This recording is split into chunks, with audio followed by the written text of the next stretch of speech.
New fragrance alert. This fragrance house is a fragrance house for humanity. It's cruelty free. It's conscious. It's for the people. And for all y'all who like to eat salads, shit's vegan too. Let's roll my motherfucking music so I can put you on to the latest Kierin Nyc release, Rose Inc.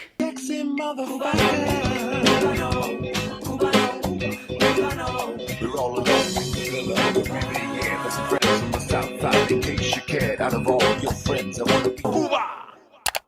Blessed morning, my beautiful peoples. You know who it is. This is your boy, C to the U to the B to the A, aka Delicious. If I keep looking at myself in this camera lens, I'm about to stand in front of a mirror and touch myself because I'm so cute. The fragrance that I have on hand, I've been testing for a little bit already. I've been trying to get a vibe and trying to see how it really marinates on my skin like some roasted pig juice. No, I can't say that because it's vegan and cruelty free. But once I saw this fragrance was being released on Instagram and Kierin Nyc was gracious enough to send it to me because it has tattoos all over it, and me being the tattooed individual that I am, I figured this fragrance has to be good. But it is a rose-based fragrance based on the name, so I was like, rose for me is a little bit touch and go. Sometimes it can be a banger, and sometimes it can smell like an old lady off of Park Avenue. So in this case, I needed to smell it and test it on my skin, and I'm gonna bring to you, here's the presentation of Rose Inc. So you got the little tribal tattoo over here. See Rose Inc. right here, graffiti style. Definitely got this New York City flair down, and I appreciate that type of shit. Now it has the notes listed in the back, which helps somebody like me who doesn't look up anything, but it always keeps that very clean Kierin Nyc white bottle look. And then you got the ink on front. Now I'll give you the note breakdown of this shit and then we'll go from there. The vibe, I like that because I use vibe consistently. Dark, warm, wild, sombre, sensual, and savage. Top notes is saffron, cassis. Mid is damask rose.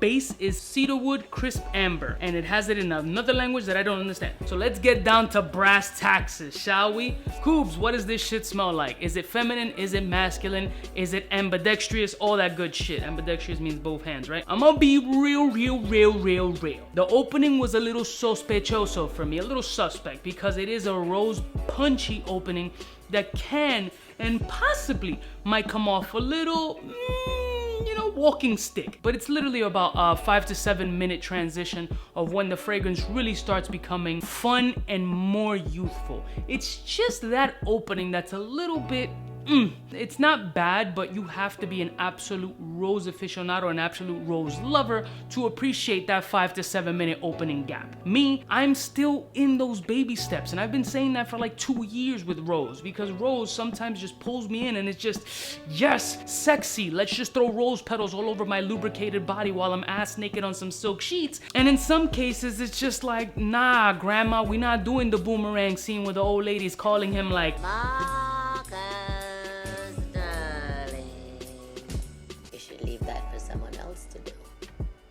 we not doing that. In that 5 to 7 minute mark, that's what I was feeling a little bit. But really, after that 7 minute mark, it definitely becomes some bad boy shit. So how do you transition from slightly grandma-ish to bad boy? I don't know what kind of weird fountain of youth was going on in here, but it definitely does a dope transition. I feel like in the mid is where this shit just starts really dancing off of my skin. The amber and that saffron and this nice, crisp, fresh, fruity feeling that I'm getting out of the fragrance is really dope. Now, let me put this shit on skin because on paper, it's not getting all the little nuances that I was feeling on skin. So chuck this. Let me smell it off my Lagerfeld.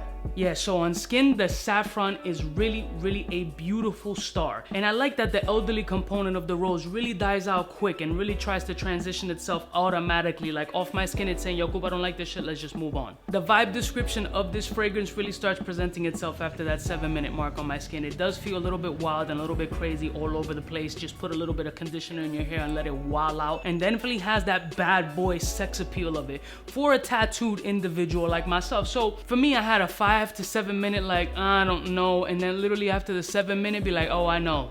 This shit just works. It does really well. This is definitely gonna be a full staple piece that you have to see. And that 50-degree cool air bubble has to fucking engulf that amber, that cassis, that cedarwood, and that rose, and has to just make it that nice bubble around you, feeling a little badass with like a denim jacket, some ripped jeans, and maybe some sterling silver if you're that type of vibe. So for me personally, I give this a nice half a ball spray. It's doing it. Shout out to Kierin Nyc. I'll put a link in the description below if you're interested in this fragrance, and I'll see y'all bitches next time. You know what it is?